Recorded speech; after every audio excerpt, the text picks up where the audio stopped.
இந்த God's decision, தேவனுக்குள்ளாக இருந்து எடுக்கிற முடிவு ரொம்ப இம்பார்ட்டன்ட்.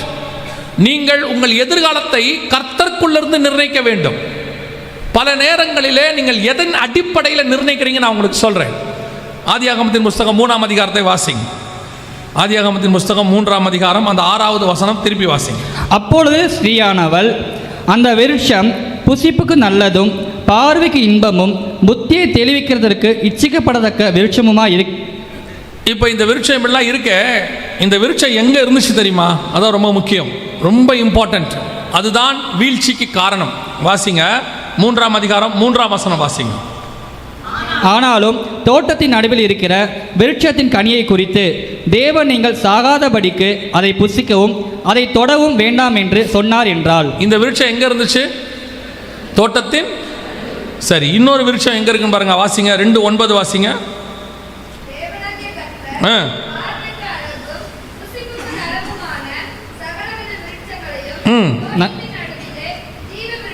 தோட்டத்தின் நடுவில் ஜீவ விருட்சத்தையும். ஜீவ விருட்சம் எங்க இருக்குது? தோட்டத்துக்கு நடுவில்.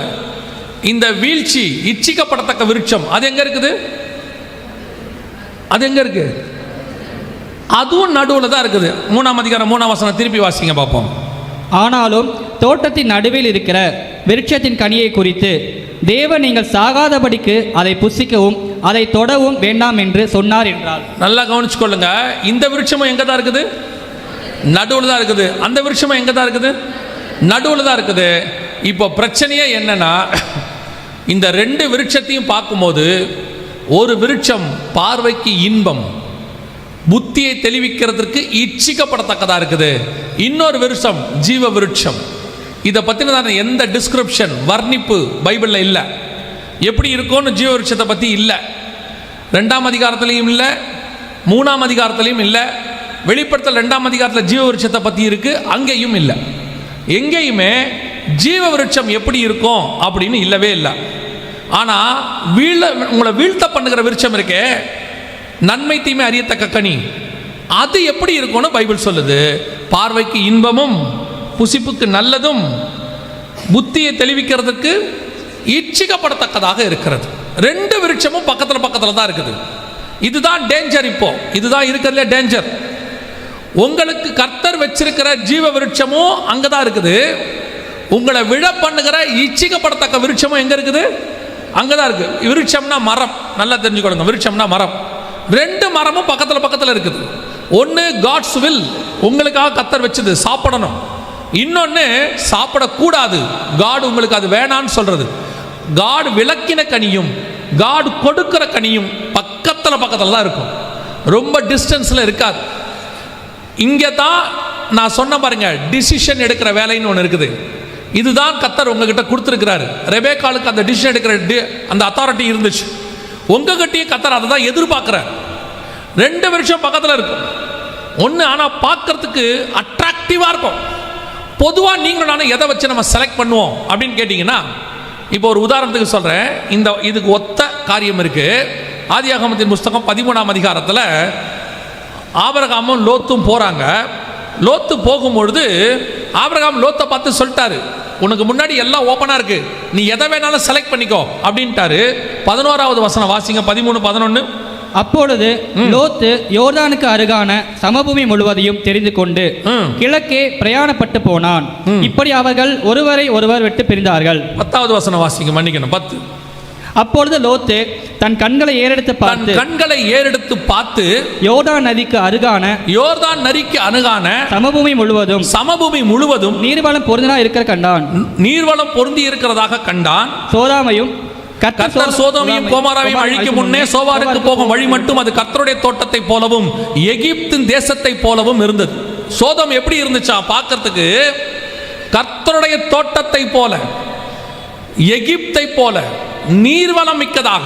லோத்து பார்க்கும்போது அட்ராக்டிவ், தி பெஸ்ட், இதாயா சூப்பர் இடம், நம்ம வாழ்றதுக்கு நல்ல இடம் அப்படின்னு டிசைட் பண்றாங்க. ஆனால் அடுத்து 13ஆம் அதிகாரத்தில் திருப்பி ஆண்டவர் ஆபிரகாமை பார்த்து ஒரு வார்த்தை சொல்றாரு, 14வது வசனத்துல, லோத்து ஆபிரகாமை விட்டு பிரிந்த பின்பு கர்த்தர் ஆபிரகாமை நோக்கி, உன் கண்களை ஏறெடுத்து நீ இருக்கிற இடத்தில் வடக்கையும் தெற்கையும் கிழக்கையும் மேற்கையும் நோக்கி பார். நீ பார்க்கிற இந்த பூமி முழுவதையும் நான் உனக்கும் உன் சந்ததிக்கும் என்றென்றைக்கும் தருவேன். இப்போ ஆபிரகாம் பார்க்கிற பூமியை பத்தி அங்க இல்ல. அது எப்படி இருக்கும்னு தெரியாது. ஆனா கானான் எப்படி இருக்கும்னு தெரியாது. லோத்து பார்க்கிற பூமி நீர் வேலை முக்கியது. லோத்து பார்த்த பூமி சோதோம் அழியறதுக்கு முன்னாடி எகிப்தை போல, தேவனுடைய தோட்டத்தை போல பயங்கர அட்ராக்டிவ். ஆனா ரெண்டும் பக்கத்துல தான் இருக்குது. ஒன்னு கானான் இஸ்ரேல், இன்னொன்னு சோதோம். ரெண்டும் இருக்கு. ஆனா சோதோம் பார்க்கறதுக்கு அட்ராக்டிவா இருக்கு, கானான் பார்க்கறதுக்கு ஒண்ணுமே அங்க இல்ல. பிரச்சனை என்னன்னா, சோதோமுக்கு உள்ள போனா அழிவு, ஜனங்க மோசமானவங்க. கானானுக்கு உள்ள போனா பாலும் தேனும் ஓடுகிற தேசம். வெளியிருந்து பார்க்கும்போது நீ எதை வச்சு டிசைட் பண்ற, நீ டிசிஷன் எடுக்கிறது எதை பேஸ்ல இருக்கு, அதான் ரொம்ப இம்பார்ட்டன்ட். வெளியிருந்து பார்க்கும்போது அட்ராக்டிவ், நல்லா இருக்குது. நான் சொல்வது வெறும் உன் வாழ்க்கை பார்ட்னரை தேர்ந்தெடுக்கிறதை பற்றி சொல்லவே இல்லை. உன்னுடைய படிப்பு, உன் ஊழியம், உன் வேலை அத்தனையும் சேர்த்து சொல்றேன். எதை செலக்ட் பண்ணாலும் நீ செலக்ட் பண்ண வேண்டியது உன் கண்களை நம்பி அல்ல. இன்னைக்கு கடைசி காலத்தில் கண்களை நம்பித்தான் பெரும்பான்மையான காரியங்கள் முடிவு செய்யப்படுகிறது. எல்லாம் அதை பேஸ் பண்ணித்தான். பார்வைக்கு இன்பமா இருக்குதா? லோத்துக்கு சோதோம் பார்வைக்கு இன்பமா இருந்துச்சு. ஏவாளுக்கு நன்மை தீமை அறியத்தக்க கனி பார்வைக்கு இன்பமா இருந்துச்சு. இப்போ யாக்கோபை ஆண்டவர் அனுப்பி விடுறாரு. அனுப்பி விட்டவொடனே அவங்க மாமா வீட்டுக்கு போறான், லாபான் வீட்டுக்கு. அங்க 2 பேர் இருக்கிறாங்க. கர்த்தருடைய திட்டம் லேயாள் மேலில் இருந்துச்சு. ஆனா ஏன்னா லேயாளுடைய சந்ததியில தான் யூதா வராங்க, லேவி வராங்க. இப்போ ராகேல் மேல காட்ஸ் பிளான் அப்ப இல்லை. ஆனா பார்க்கறதுக்கு பார்த்தீங்கன்னா லேயாளை குறித்து கூச்சக்கண்ணியாக இருந்தால்னு இருக்கு. ராகேலை பார்த்து அந்த ஸ்திரீ அழகுள்ளவளாய் சௌந்தரியம் உள்ளவளாய் இருந்தால்னு இருக்கு. இப்போ யாக்கோபு பார்த்த உடனே ராகேலை செலக்ட் பண்ணிட்டார். ஓ பிரைஸ் காட், இதான் நமக்கு அப்படின்ட்டார். ஆனால் கர்த்தருடைய திட்டம் லேயாள் மேல இருந்துச்சு. இவன் ராகேலை கேட்டான், கர்த்தர் கேட்காமே லேயாளை கொடுத்துட்டாரு. ஏன்னா திட்டம் லேயாள் மேல இருக்கு. பல நேரங்களிலே நீங்கள் எடுக்கிற முடிவு கண்களின் அடிப்படையில், பல நேரங்களில் நீங்கள் எடுக்கிற முடிவு அறிவின் அடிப்படையில், புத்தியை தெளிவிக்கிறதுக்கு இச்சிக்கப்படத்தக்கதாக, இவங்க நம்ம லைஃப் பார்ட்னராக தான் நல்லா இருக்கும், இந்த வேலை எனக்கு கிடைச்சா நல்லா இருக்கும், இந்த ஊர்ல இருந்தா நல்லா இருக்கும், ஒவ்வொன்றுத்துக்கும் முடிவு எடுக்கிறோம், இந்த படிப்பு நல்லா இருக்கும். திருப்பி சொல்றேன், நீங்க படிங்க, ஆனா கர்த்தர் என்ன சொல்றாரோ அதை படிங்க. இன்னைக்கு எது மேல இருக்கு, இன்னைக்கு எது பெருசா இருக்கு, ஃபியூச்சர்ல இதுதான் ரொம்ப சூப்பரா வரப்போகுது, அதன் அடிப்படையில் படிக்காதீங்க. இன்னைக்கு எந்த இடத்துல இருக்கணும், இன்னைக்கு அமெரிக்கா பாருங்க. ஒரு காலத்தில் அமெரிக்காவுக்கு எல்லாம் ஓடினாங்க, அமெரிக்கான்னு போனாங்க. இன்னைக்கு அமெரிக்கா விட்டு கிட்டத்தட்ட எத்தனையோ லட்சம் பேர் ரிட்டர்ன் ஆயிட்டாங்க, பல நாடுகளுக்கு ரிட்டர்ன் ஆகுறாங்க. இன்னைக்கு அமெரிக்கா வாழ தகுதி இல்லாத நாடாக மாறுகிறது. நான் யூகேல போய் படிக்க போனேன், அதாவது வேலைக்கு போன போது ஆண்டவர் அங்கிருந்து இங்கே ஊழியத்துக்கு வர சொன்னார், இந்தியாவுக்கு. ஆனால் எல்லாரும் சொன்னாங்க, யூகே விட்டு போகாத, நல்ல சம்பளம், நல்ல வாழ்க்கை, 10 வருஷம் கழிச்சு நீ அப்படி இருக்கலாம் இப்படி இருக்கலாம். நாங்கள் ஆண்டவர் மட்டும் நீ வந்துரு, நான் பார்த்துக்கிறேன்ட்டார். வந்துட்டேன். நான் சொல்ல 2004 வந்துட்டேன். இப்போ அங்க இருக்கிறவரே சொல்றாங்க, இங்க வாழ முடியாது, இது அவ்வளோ நல்லா இல்லை. அங்க இருக்கிறவங்களுக்கு அது ஓகே, நமக்கு இது செட் ஆகாது, என்னைக்கு இருந்தாலும் நம்ம திரும்பி இந்தியாவுக்கு வந்துடலான்னு பார்க்குறோன்னு சொல்றாங்க. அன்னைக்கு கர்த்தர் சொல்லி நான் வந்ததுனால இன்னைக்கு கௌரவமாக சாட்சி சொல்றேன். இல்லைன்னா நான் என்ன சொல்லுவேன்னா, விரட்டி அடிச்சு நானும் ஓடி வந்திருப்பேன். ட்ரம்ப் மாதிரி ஒரு ஆள் வந்தால் சரியா போயிடும். கவனிச்சுக்கொள்ளுங்க, கண்களை வைத்து புத்தியை வைத்து எதையுமே செலக்ட் பண்ணாதீங்க, டிசிஷன் எடுக்காதீங்க. அதுக்கு பின்னால் ஒரு டிராபேக் இருக்கும், டிஸ்அட்வான்டேஜ் இருக்கும். எப்பவுமே தேவனை வச்சு டிசைட் பண்ணணும். கர்த்தருடைய திட்டம் என்னன்னு ஆண்டவர்கிட்ட கேட்கணும். நான் இந்த வேதத்தை வச்சு சொல்றேன், கர்த்தர் கொடுக்கிறது பார்வைக்கு இன்பமா இருக்குமான்னு சொல்ல முடியாது, ஆனால் நிச்சயம் அதுக்குள்ளே ஜீவன் இருக்கும். கர்த்தர் கொடுக்கறதுல நீங்க விரும்புறபடி அது இருக்குமான்னு தெரியாது, ஆனால் அதுல உங்களுக்கான ஃபியூச்சர் இருக்கும், அதுக்குள்ளதான் உங்க ஃபியூச்சர் இருக்கும். டிசிஷன் அப்படி எடுங்க. சிலர்லாம் பார்த்த உடனே செலக்ட் பண்ணிடுறான், பார்த்த உடனே பஸ் ஸ்டாண்ட்ல நிக்கிறான், பார்த்த உடனே செலக்ட் பண்ணிடுறான். இதுதான் தேவ சித்தம். எப்படா சொல்றேன், நானும் ப்ளூ சட்டை அதுவும் ப்ளூ சட்டை, 2 ப்ளூ சட்டை போட்டா தேவ சித்தம்ன்றான். இன்னைக்கு அதான் தேவ சித்தம். வேற ஒரு தேவ சித்தத்துக்கு வேற எதுவுமே கேட்க வேண்டியதே இல்லை, ஜோம் பண்ண வேண்டிய அவசியமே இல்லை. சிலர்லாம் சொல்றாங்க, நான் போனேன் அந்த கோர்ஸ் நான் கேட்காமலேயே கொடுத்துட்டாங்க. கேட்காமலேயே ஆண்டவர் தான் கொடுக்கணும்னு இல்லை, பிசாசும் கொடுக்கும். பிசாசு கூட்டு போய் என்ன பண்ண, ஆண்டவர்கிட்ட மலைக்கு மேலே நிறுத்தி என்னை தாழ விழுந்து பணிந்து கொண்டால் இவை எல்லாவற்றையும் நான் உனக்கு. இயேசுநாதர் கேட்டாரா அவனை, எனக்கு ஏதாவது தாப்பான்னு கேட்டாரா? பாருங்க, எல்லா ஆசீர்வாதமும் கர்த்தரிடத்திலிருந்து வருகிறது இல்லை. கர்த்தர் ஆசீர்வதிக்கிறார், இல்லைன்னு சொல்லலை. ஆனால் எல்லா ஆசீர்வாதமும் எங்கேருந்து வரல, கர்த்தரிடத்திலிருந்து வருகிறது இல்லை. ரொம்ப கேர்ஃபுல்லாக இருந்து கொள்ளணும். இன்னைக்கு உன்னுடைய வீழ்ச்சிக்கான முதல்ல காரணம் என்ன அப்படின்னு கேட்டால், உன்னுடைய டிசிஷன். எதன் அடிப்படையில் நீங்கள் தீர்மானிக்கிறீர்கள், எதன் அடிப்படையில் உங்கள் செலக்ஷன் இருக்கு. உங்கள் அறிவை பேஸ் பண்ணாதீங்க. நீங்கள் சில நேரங்களில் சிலருடைய அறிவை பேஸ் பண்ணுவீங்க. அவங்கள கேட்டேன், இவங்கள கேட்டேன், எல்லாரும் ஆலோசனை சொன்னாங்க. யார் வேணாலும் சொல்லட்டும், அதிசயமான ஆலோசனை கர்த்தர் ஒருத்தர் மேலே உட்கார்ந்திருக்கிறார், வண்டர்ஃபுல் கவுன்சிலர். அவர் என்ன சொல்றாருன்னு பாருங்க. அவர் சொல்லுகிறபடி ஒரு முடிவு எடுங்க. அந்த முடிவு உங்கள் வாழ்க்கையில் மிக நல்லதாக இருக்கும். அல்லேலூயா. ஒருவேளை நான் சொல்கிறது உங்களுக்கு கொஞ்சம் கஷ்டமாக இருக்கும். ஏன்னா கொஞ்சம் பேர் முடிவோடு தான் உட்காந்துருப்பீங்க. இங்கே அவன் ஒரு முடிவோடு வந்து உட்காந்துருப்பான். இப்போ அவனுக்குள்ள ஒரு சின்ன கன்ஃபியூஷன் வந்திருக்கும். இது தேவ சித்தம் தானா இல்லையா? ஏன்னா இப்போ தான் காலேஜ் சேர்ந்து ஒரு மாதம் ஆகிருக்கும். இல்லை, காலேஜ் சேர்ந்து ஒரு மாதம் ஆகிருக்கும். இது தேவ சித்தமா இல்லையா? ஆசைப்பட்டு சேர்ந்துட்டோமே. ஒரு வாலிப பிள்ளை நீட் எழுதணும்னு சொல்லி அவள் வந்து எழுதுனான், நீட்டில் ஃபெயில் ஆகிட்டான்.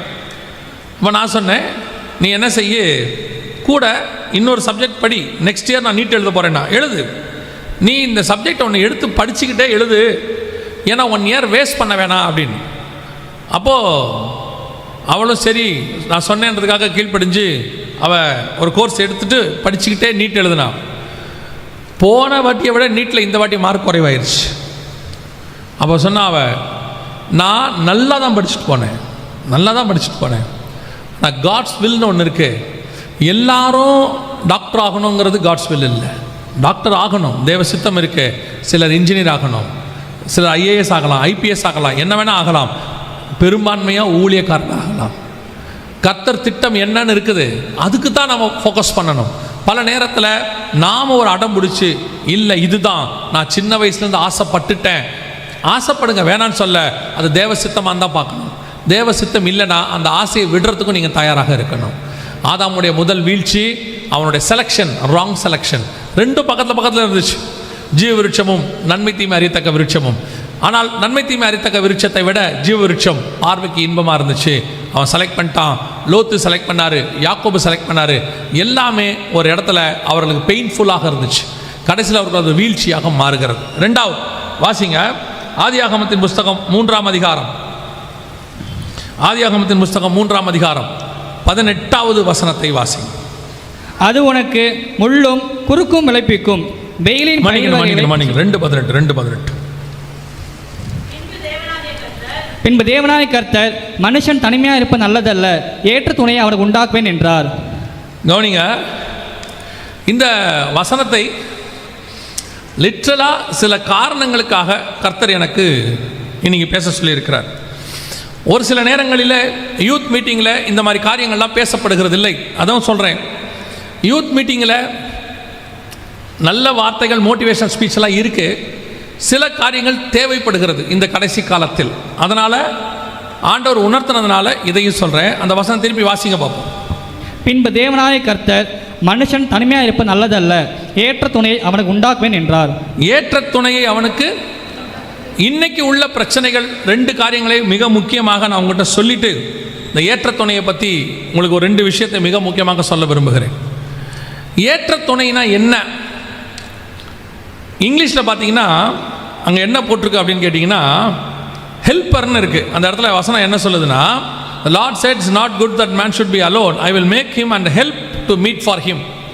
ஒரு ஹெல்ப்பரை உண்டாக்குவேன் அப்படின்னு போட்டிருக்கிறது.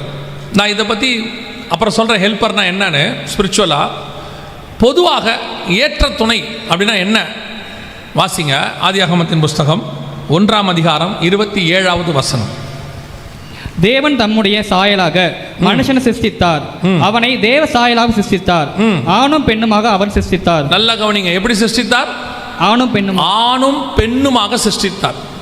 காட் கிரியேஷனுடைய மிக முக்கியமான ஒரு அடிப்படை பேஸ் என்னன்னு கேட்டால், ஒரு மனுஷனுக்கு ஏற்ற துணை பெண் தான், ஒரு பெண்ணுக்கு ஏற்ற துணை ஆண் தான். இந்த கர்த்தருடைய இந்த பிளான், இந்த ஃபார்முலா ஒரு நாளும் மாறக்கூடாது. பேசிக்காக நான் பேசுகிறேன். எதுக்காக இதை உங்களுக்கு சொல்ல வரேன் அப்படின்னா, இந்த கடைசி காலத்தில் சபைகளுக்குள், உலகளாவிய சபைகளுக்குள், தமிழ்நாட்டுக்குள்ளேயும் இருக்கு, உலகளாவிய சபைகளுக்குள் கர்த்தர் அருவருக்கிற ஆணும் ஆணும் பெண்ணும் பெண்ணும் என்கிற கலாச்சாரம் நுழைஞ்சிடுச்சு. நிறைய பேர் என்ன கேட்குறாங்க, ஆணை ஆண் நேசிக்கிறது என்ன தப்பு இருக்குது, பெண்ணை பெண் நேசிக்கிறதுல என்ன தப்பு இருக்கு? நேசம் வேறு, நேசம் வேறு. நேசத்தை தாண்டி இவங்க தான் என் வாழ்க்கை துணை, நான் இவங்களோட தான் லைஃப் லாங் வாழ போகிறேன் அப்படின்னு சொல்லி, இன்னும் கொஞ்சம் வெளிப்படையாக சொன்னால் ஹோமோசெக்சுவாலிட்டியும் லெஸ்பியனை பற்றி நான் சொல்கிறேன். இது முழுக்க முழுக்க வேதத்துக்கு அருவருப்பானது. இன்னைக்கு சபைகளிலே இது காணப்பட தொடங்கிருச்சு. சபை இதை எதிர்க்க வேண்டிய இடம், அல்லது சபை இதை ரிமூவ் பண்ண வேண்டிய இடத்துல இருக்குது. சில கிறிஸ்டியன் ஆர்கனைசேஷன்ஸே இதை சரி என்று சொல்லுகிறார்கள். சில கிறிஸ்டியன் ஆர்கனைசேஷன்ஸ் இதில் என்ன தப்புன்னு கேட்குறாங்க. ஒன்று, இவங்களுக்கு வசனம் தெரியல, இல்லை எனக்கு வசனம் தெரியும்னு சொன்னா இவங்க தெரிஞ்சு உங்களை மோசம் போக்குறாங்க. இவர்களெல்லாம் சாத்தானுடைய தூதர்கள். நல்லா தெரிஞ்சுக்கொள்ளுங்க. வேதம் ஆரம்பத்திலிருந்து தெளிவாய் சொல்லுகிறது, கர்த்தர் ஆணும் பெண்ணுமாக தான் சிருஷ்டித்தார், அதுதான் ஏற்ற துணை. உன் வாழ்க்கைக்கு கர்த்தர் நிர்ணயிக்கிறது ஒரு ஆணுக்கு பெண்ணைத்தான், ஒரு பெண்ணுக்கு ஆண் தான் வாழ்க்கை துணை. ஒரு ஆணுக்கு ஒரு ஆண் வர முடியாது, ஒரு பெண்ணுக்கு ஒரு பெண் வர முடியாது. இது முழுக்க முழுக்க சாத்தானுடைய தந்திரம். நீங்கள் வாசியுங்கள் உபாகமத்தின் புஸ்தகம், உபாகமத்தின் புஸ்தகம் 23ஆம் அதிகாரம் 17வது வசனத்தை வாசி. 23:17 வாசி. இஸ்ரவேலின் குமாரத்திகளில் ஒருத்தியும், இஸ்ரவேலின் குமாரத்திகளில் ஒருத்தியும் வேசியா இருக்கக்கூடாது. ஏன் இவ்வளோ அர்ஜென்ட்டாக வாசிக்கிறீங்க? யார் அது வாசிக்கிறாங்க? எங்கே இருக்காரு? கையை தூக்குங்க. ஏன் என்ன வேச? பொறுமையாக நிறுத்தி தெளிவாக நிதானமாக வாசிங்க. இஸ்ரவேலின் குமாரத்திகளில் ஒருத்தியும் வேசியா இருக்கக்கூடாது. இஸ்ரவேலின் குமாரரில், இஸ்ரவேலின் குமாரரில் ஒருவனும் ஆண் புணர்ச்சிக்காரனா இருக்கக்கூடாது. No homosexuality. ஒருவேளை இதெல்லாம் சபையில் பேசலாமான்னு கேட்காதீங்க. This is the right time. இதை பற்றி பேச வேண்டிய காலகட்டத்தில் சபை இருக்கிறது. 30 வருஷத்துக்கு முன்னாடி தேவையில்லை. ஏன்னா அப்படிப்பட்ட காரியங்கள் சபைக்கு வெளியரங்கமாய் தடுத்து நிறுத்தப்பட்டிருந்தது. இன்னைக்கு சபையை, மந்தையை தப்ப விடாத நாய்கள் வருகிற காலம், ஊழியக்காரனே பிரசங்கிக்கிற காலம். வெளிநாடுகள்லாம் சபைகளுக்குள்ள வந்துடுச்சு. இப்போ இந்தியாவிலையும் நுழைஞ்சிருக்கு. சில இடங்கள்ல இதை பத்தி தப்பு இல்லைன்னு பேசுற ஆட்கள் உள்ள நுழைஞ்சிருக்கிறாங்க.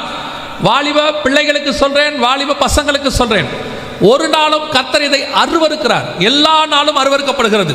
ஒருத்தர் உபாகமத்தின் புஸ்தகத்தை வாசிச்ச உடனே அவர் சொல்றாரு, ஒருத்தர் எங்கிட்டே சொன்னாரு, ஒருவேளை அது பழைய ஏற்பாட்டு பிரமாணமா இருக்குமோ, புதிய ஏற்பாட்டில் கர்த்தர் கிருபையா இருக்கலாமோ? வாசிங்க 1 கொரிந்தியர் 6ஆம் அதிகாரம், மன்னிக்கணும், 1 தீமோத்தேயு 1ஆம் அதிகாரம் 10வது வசனம் வாசிங்க. 1 தீமோத்தேயு 1:10. அவர்கள் கர்த்தருடைய வேசிக்கல்லரும் ஆண் புணர்ச்சிக்காரரும் மனுஷரை திருக்கிற ஓடியா அவர் தான் வாசிக்கிறார்ல, நீ தான் லேட்டா எடுத்துள்ள. அப்புறம் என்ன? திருப்பி வாசிங்க தம்பி. வேசிக்கல்லரும் ஆண் புணர்ச்சிக்காரருக்கும் மனுஷரை திடுகிறவர்களுக்கும் பொய்யருக்கும் பொய்யான இடுகிறவர்களுக்கும்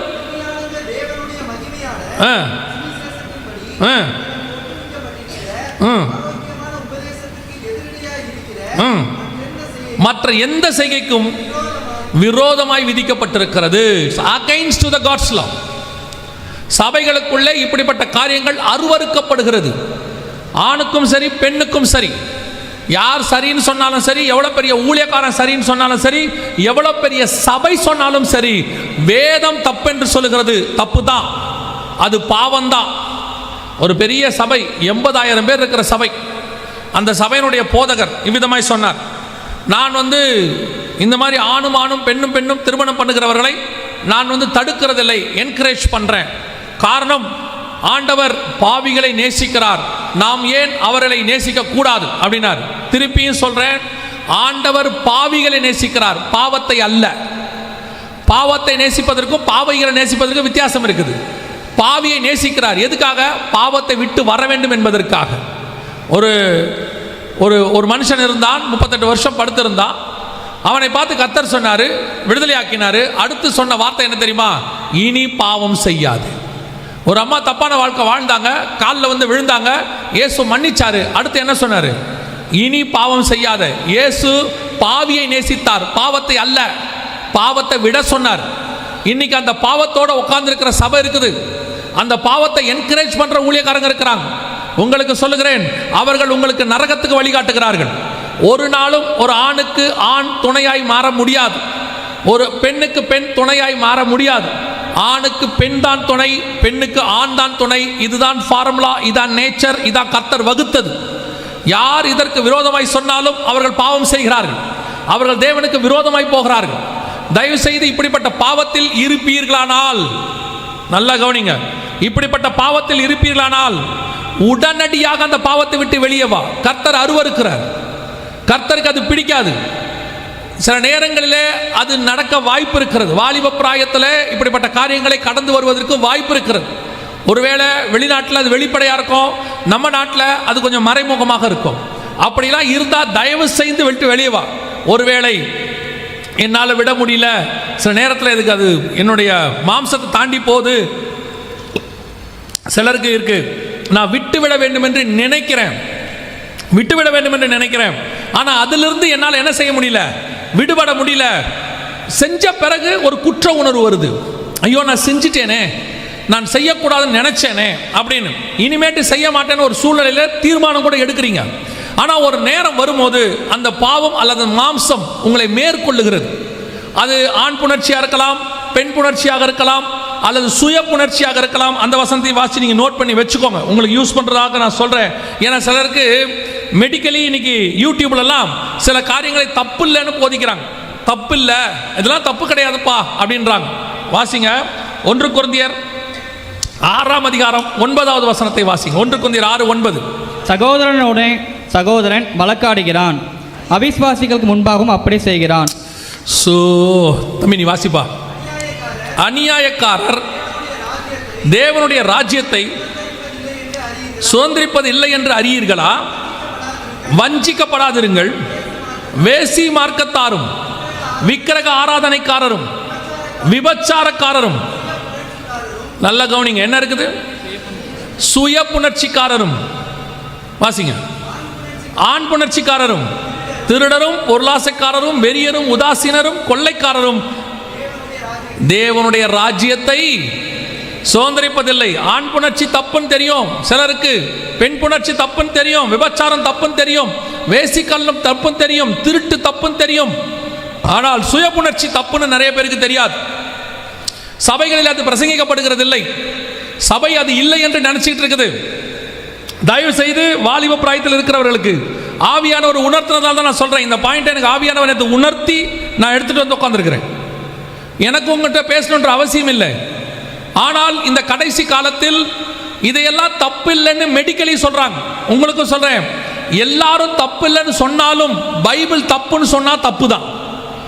எல்லாரும் செய்கிறதுனால ஒரு தப்பு சரியாய் மாறிவிடாது. சோதோம்ல எல்லாரும் ஹோமோசெக்சுவாலிட்டியில இருந்தா, ஆனா அது தப்பு அப்படின்னு ஒரே ஒருத்தன் மட்டும்தான் இருந்தான். யாரு? லோத்து. இப்ப கர்த்தருடைய பார்வையில லோத்து தான் நீதிமான். எல்லாரும் செஞ்சதுனால அது என்னவாயிடாது? சரியாயிடாது. நோவா காலத்துல நோவா மட்டும்தான் என்னவா இருந்தான்? நீதிமான். உலகமே சீர்கேடா இருந்தது. எல்லாரும் செஞ்சதுனால உலகம் செஞ்சது சரியாயிடாது. நோவா தேவனோடு கூட சஞ்சரித்து கொண்டிருந்தான். எல்லாரும் செய்யறதுனால ஒரு தப்பு சரியாயிடாது.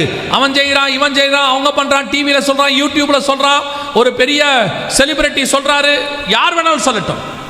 வேதம் என்ன சொல்லுது அதான் முக்கியம். பைபிள் இந்தந்த அருவருப்புகளை அருவருக்கிறது, இதை பாவம் என்று சொல்லுகிறது. அது உனக்கு இருக்கக்கூடாது, அவ்வளவுதான். இப்படிப்பட்ட பாவங்கள் உன் வாழ்க்கையில் இருக்கும்போது சில நேரங்களிலே, நான் அதை தான் சொல்ல வரேன், சில நேரங்களிலே நீ விட வேண்டும் என்று நினைப்பாய். ஆவியானவர் உணர்த்துவார், நீ நானும் நரகத்துக்குரியவன் அல்ல, ஆவியானவர் நம்ம நடத்துறாருல, அப்ப கண்டிப்பா உன்னை என்னை விட்டு கொடுக்க மாட்டார். ஸோ ஆவியும் மாம்சமும் போராடும். நான் வாலிபருக்கு நான் சொல்லுகிறேன். அப்புறமா வீட்டுக்கு போயிட்டு ரோமர் 7ஆம் அதிகாரத்தையும் 8ஆம் அதிகாரத்தையும் சேர்த்து படிங்க. வீட்டுக்கு போயிட்டு இந்த 2 அதிகாரத்தையும் படிங்க.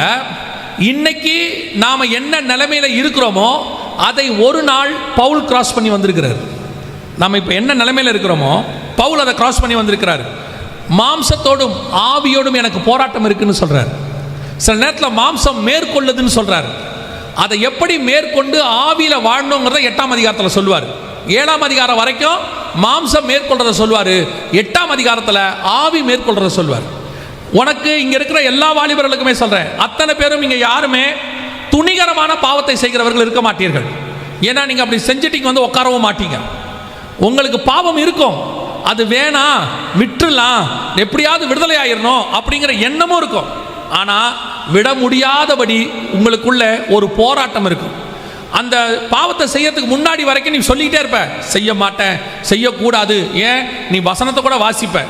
ஆனால் திடீர்னு அந்த பாவம் உன்னை, அந்த மாம்சம் உன்னை மேற்கொள்ள தொடங்கும், அந்த சிந்தனை மேற்கொள்ள தொடங்கும்.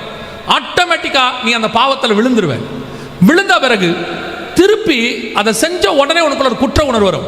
சிலர் என்ன சொல்றாங்கன்னா, நான் பாவத்தை செஞ்சுட்டேன், விழுந்துட்டேன், அவ்வளோதான், இனி ஆண்டவர் என்னை மன்னிக்க மாட்டார். நான் உனக்கு ஒன்று சொல்றேன், நீ செஞ்ச உடனே உனக்கு இன்னும் பாவம்னு தோணுது இல்லை, அந்த தோணுகிறது இல்லை, அது உனக்கு தேவன் கொடுக்கறதுனால தான் தோணுது. ஆண்டவர் இன்னும் உன்னை மீட்டெடுக்கணும்னு நினைக்கிறதுனால தான் அது உனக்கு தோணுது, இல்லாவிட்டால் தோணாது. ஏன்னா பாவத்தை குறித்து கண்டித்து உணர்த்துகிறவர் பரிசுத்த ஆவியானவர் தான், வேற யாரும் உணர்த்தவே முடியாது. நீ எப்போ உனக்கு அது பாவமா தோணாம செஞ்சா என்ன, எல்லாரும் தான் செய்றாங்க, நானும் செய்வேன் அப்படி நீ நினைக்கிற பாரு, அப்பதான் நீ தேவனை விட்டு தூரம் போயிட்டேன்னு அர்த்தம். இப்போ உன் பலகீனத்தை கர்த்தர் அறிஞ்சிருக்கிறார். எனக்கு ஆண்டவர் சொல்லி கொடுத்தது எப்பவுமே ஒண்ணுதான். என் வாலிப பிராயத்தில் 18 வயசுல நான் இயேசுவை ஏற்றுக்கொண்டேன். என் கல்லூரியோட முதல் வருஷம் நான் இயேசுவை ஏற்றுக்கொண்டேன். நான் எப்பவும் சொல்லுவேன், உங்க மத்தியில் பேசுறதுனால வந்து நிக்கிறதுனால நான் மிகப்பெரிய பரிசுத்தவான் நீதிமான் சொல்லிக்கவே மாட்டேன். நான் எப்பவும் சொல்ற ஒரு வார்த்தை, என்ன மாதிரி ஒரு பாவிய கர்த்தரால மாத்தி கொண்டு ஊழியக்காரனா நிறுத்த முடியும்னா உங்க அத்தனை பேரையும் ஊழியக்காரனை மாத்த கர்த்தரால் முடியும். ஏன்னா நான் யாரு எப்படிப்பட்டவங்கிறது எனக்கு தான் தெரியும். ஒரு நண்பர் இவ்விதமாய் சொன்னார், every saint has a pastful sin அப்படிம்பார். எல்லா புனிதர்களுக்கும் ஒரு பாவமான வாழ்க்கை இருக்கும் பேக்ரவுண்டில், என்னைக்காவது ஒரு நாள் இருந்திருக்கும், அதுல இருந்து அவங்க புனிதமாக மாறி இருப்பாங்க. அதே மாதிரி தான் நான் என் வாலிப பிராயத்தில் 18 வயசுல இயேசுவை ஏற்றுக்கொண்டேன். முதல் 3 வருஷம் பயங்கர போராட்டம். ஏன்னா அந்த 18 வயசு வரைக்கும் நம்ம பண்ண பாவம்லாம் இப்போ ரிஃப்ளெக்ட் ஆகுது, வந்து அடிக்குது திருப்பி. ஏன்னா நம்ம கொஞ்சம் நஞ்சமாக செய்யல, நம்ம ரேஞ்சுக்கு என்ன முடியுமோ அந்த ரேஞ்சுக்கு செஞ்சுட்டோம். பார்த்தா எல்லாம் ரிஃப்ளெக்ட் ஆகி அடிக்குது. என்னை அந்த 3 வருஷம் என்னை கடிஞ்சு கொள்ளாம உணர்த்தி, ஒரு தகப்பன் தன் தோளில் சுமப்பது போல சுமந்து, உன்னால முடியும் முடியும் முடியும்னு சொல்லி என்னை தோளில் போட்டு காப்பாற்றி கொண்டு இங்க நிறுத்தி இருக்கிறது பரிசுத்த ஆவியானவரும் தேவனும் தான். எத்தனையோ முறை வீழ்ச்சி, எத்தனையோ தடவை விழுந்திருக்கிறேன். ஆனால் திருப்பி தூக்கி எடுப்பார், உணர்த்துவார். பல நேரங்களில் கர்த்தருக்கு முன்பாக சொல்றேன், பல நேரங்களில் என் சட்ட பனியெல்லாம் கிழிச்சிருக்கேன். நான் காலேஜுக்கு போயிட்டு வரும்போது சில பாவங்கள் வந்துடும், கண்கள் இச்சை வந்துடும். அந்த ஆண்டவரை கேட்பேன், ஏன் ஆண்டவர் எனக்கு இப்படி நடக்குது, நான் தான் நல்லா சர்ச்சுக்கு போறேனே, இதை செய்யக்கூடாதுன்னு நினைக்கிறேனே. அழுது ஆண்டவர்கிட்ட கேட்டு அந்த பனியனெல்லாம் கிழிச்சு கதறி அழுது 1.5 மணி நேரம் 2 மணி நேரம் தேவ சம்பந்தம் வெளியே வரும்போது பரிசுத்த ஆவியானவர் அப்படி ஆற்றி தேற்றி, அவரை மாதிரி மருந்து போடுறதுக்கு ஆளே கிடையாது. அந்த பாவத்திலிருந்து அப்படி விடுதலை ஆக்கி ஒரு மருந்து போட்டு, நான் இருக்கிறேன் வா பார்த்துக்கலாம் வான்னு சொல்லி 3 வருஷம் கர்த்தர் கொண்டாந்து அப்படியே தூக்கி நிறுத்தி, அந்த கல்லூரியின் வாழ்க்கையிலேருந்து வெளியே வரும்போது எந்தெந்த பாவம்லாம் என்னால் விட முடியாதுன்னு நினைச்சனோ அந்த பாவத்தின் சிந்தனையை கூட எனக்குள்ள இல்லாதபடிக்கு கர்த்தர் அந்த வேரோட தூக்குவதற்கு வல்லமை உள்ளவராக இருந்தார். நான் அந்த தைரியத்தில், அந்த தேவன் மேல் உள்ள நம்பிக்கையில் சொல்றேன், என்னை மீட்ட தேவன் உன்னையும் மீட்க வல்லமை உள்ளவராக இருக்கிறார், உன்னையும் காப்பாற்ற வல்லமை உள்ளவராக இருக்கிறார், உன்னையும் தூக்கி நிறுத்த வல்லமை உள்ளவராக இருக்கிறார். நீ தயவு செய்து அவ்வளோதான் முடிச்சிட்டோம். எனக்கு ஆண்டவர் சொல்லிக் கொடுத்தது ஒண்ணுதான், நான் விழ மாட்டேன்னு கர்த்தர் நினைக்கல, ஏன்னா நான் மண்ணு என்று அவர் நினைவு கூறுகிறார். ஆனால் விழுந்தே கிடக்கிறனா இல்லை திருப்பி எழுந்திரிக்க ஆசைப்படுறனான்னு தான் அவர் பார்க்குறார். நீ விழுந்துட்டினா பரவாயில்ல, எழுந்திரி. 7-70 தடவை மன்னிக்கிற தேவன் உனக்கு இருக்கிறார். உன்னை உருவாக்கின கர்த்தர் அவர். அவர் கையில் இருக்கிற களிமண்ணி நீ கெட்டு போகணும்னு விரும்பவே மாட்டார். எந்த சூழ்நிலையிலும் கர்த்தர் உன்னை மாற்றி கொண்டு வந்து உட்கார வைக்க வல்லமை உள்ளவர் தேவனாக இருக்கிறார். அல்லேலூயா, அல்லேலூயா. நீங்கள் பல நேரங்களில் அந்த காரியத்தை நீங்கள் தயவு செய்து விழுந்து கிடக்கிறத விட்டுருங்க. சிலர்லாம் சொல்கிறாங்க அவ்வளோதான் முடிஞ்சிருச்சு, இதுக்கு மேலே என்னால் எதுவுமே செய்ய முடியாது, ஆண்டவர் என்னை வெறுத்துட்டார், நான் பாவம் செஞ்சுட்டேன். இல்லை, உனக்கு அந்த எண்ணம் வருது இல்லை, ஆண்டவர் உன்னை தூக்கி எடுக்க விரும்புகிறார். இன்னைக்கு தான் அந்த டேவா கூட உனக்கு இருக்கும். இன்னைக்கு நீ வா, இங்கே உனக்காக ஜெபிக்கிற ஒரு கூட்டம் இங்கே இருக்கு. இவங்க இங்கே ஜெபம் பண்ணுவாங்க, நீயும் ஜெபம் பண்ணு. பூமியில ஒரு காரியத்தை குறித்து இருவர் ஒருமனப்பட்டிருந்தால் பரலோகத்தில் இருக்கிற என் பிதாவினால் அது ஆகும். அல்லேலூயா. இந்த கூட்டத்தை விட்டு நீ போகும்போது வந்த வண்ணமாய் திரும்ப போகிறது இல்லை. உன் பலகீனங்களை உன்னை விட்டு எடுக்கிற தேவன் இன்னைக்கு உன் மத்தியில கிரியை செய்வார். உன் மாம்சத்தை மேற்கொள்வதற்கு கர்த்தர் உனக்கு உதவி செய்வார். உனக்கு விருப்பம் இருந்தால் மட்டும் போதும், உதவி செய்கிற ஆண்டவர் இங்கே காத்திருக்கிறார். எத்தனையோ வாலிபர்களை தூக்கி எடுத்திருக்கிறார். உங்களுக்கு தெரியும், உலகத்திலேயே நம்ம காலத்தில் அவரை மாதிரி கலக்கின ஒரு ஆளே கிடையாது. பில்லி கிரகம் ஐயா உங்கள் எல்லாருக்கும் தெரியும். அவரை மாதிரி எவாஞ்சலிஸ்டாக கலக்கினவங்க யாருமே இல்லை. அப்படிப்பட்ட பில்லி கிரகம் ஐயா ஒரு நாள் ரொம்ப காலேஜ் பருவத்தில் அவர் என்ன பண்ணாராம், ரொம்ப கோவப்பட்டு ஒரு பப்பில் போய் உட்காந்து சிகரெட்டை கையில் எடுத்துட்டாராம். சிகரெட் இப்படி கையில் எடுத்துட்டார். எடுத்து பற்ற வைக்க போறாராம். ஒரு பந்து ஃபுட்பால் எங்கிருந்து வந்துச்சுனே தெரியாதாம். ஜன்னல் ஆட்டோமேட்டிக்காக திறந்துருக்குது. அந்த ஜன்னல் வழியாக ஒரு ஃபுட்பால் வந்து அப்படியே அந்த இவருடைய முகத்துக்கும் கைக்கும் நேரம் வந்து அடிக்குதான். டம்முன்னு அடிச்சு அந்த சிகரெட்டை அடிச்சு கொண்டு போய் வெளியே போட்டுச்சான். அந்த நேரத்தில் ஆண்டவர் சொன்னாராம், உன்னை பாவம் செய்ய நான் விட மாட்டேன், நீ என்னுடைய பாத்திரம்னு சொன்னாராம். அதே ஃபுட்பால் கிரவுண்டில் 3 மணி நேரம் மனுஷன் அழுது கிடந்தாராம். கீழே விழுந்து அழுது கிடந்தாராம். 3 மணி நேரம் ஆண்டவரே நான் பாவம் செஞ்சுட்டேன், இனிமேல் செய்ய மாட்டேன், என்னை எடுத்து பயன்படுத்துங்கப்பான்னு. அந்த 3 மணி நேரம் கழித்து எழுந்திருக்கும் போது 21ஆம் நூற்றாண்டினுடைய மிக முக்கியமான தீர்க்கதரிசியாக அந்த மனுஷன் எழும்பினார். சுவிசேஷகராக எழும்பினார். அவரை கொண்டு லட்ச லட்ச லட்ச ஆத்துமாக்களை கர்த்தர் மீட்டெடுக்க வல்லமை உள்ளவராய் இருந்தார். அந்த தேவன் தான் உன்னுடைய தேவன். அந்த தேவன் தான் உன்னை அழைத்த தேவன். அதே தேவன் தான் உன்னை ஆசீர்வதிக்க போகிற ஆண்டவர். அல்லேலூயா. நீ விழுந்து போகிற இடத்திலேயே கர்த்தர் உன்னை உயர்த்துவார், அங்கேயே உன்னை தூக்குவார். அதுக்கு தேவை உங்ககிட்ட மட்டும் ஒரு தீர்மானம். இது பாவம், எனக்கு வேணாம் அப்படிங்கிற ஒரு உணர்வு, ஒரு ஒப்பு கொடுத்தல். ஒரு ஊழியக்காரர்கிட்ட நான் அசிஸ்டண்டாக இருந்தேன். அப்போ அந்த ஊழியக்காரர் என்ன செய்வார்னா, என்னை ஊழியத்துக்கு கூட்டிகிட்டு போவார். கூட்டும் போது ஒரு பிசாசு விரட்டுவார். பிசாசு விரட்டும் போது அவங்களுக்கே பிசாசு பிடிச்சிருக்கும். ஆனால் அவங்கள போன உடனே ஒரு ஜெபம் பண்ண சொல்லுவார். இவர் சொல்லுவார், இந்த ஜெபத்தை சொல்லு அப்படிம்பார். அப்போது ஒரு பாவ அறிக்கை ஜெபம் செய்ய சொல்லுவார். நான் ஒரு நாள் அவர்கிட்ட கேட்டேன், ஏன்னா அதுவே பிசாசு பிடிச்சிருக்குது அண்ணே, அது பிசாசு பிடிச்சிக்கிட்ட போய் நம்ம போய் பாவரிக்க ஜெபம் பண்ண சொல்கிறோமே, அது சரியானே அப்படின்னு கேட்டேன். அப்போ அவர் சொன்னார், அவங்க பாவரிக்க பண்ணுறது தெரியுமா தெரியாது, ஆனால் அவங்க பாவரிக்க பண்ணுறத, அந்த சரீரம் பண்ணுறத கர்த்தர் கேட்டுக்கிட்டு இருக்கிறார்.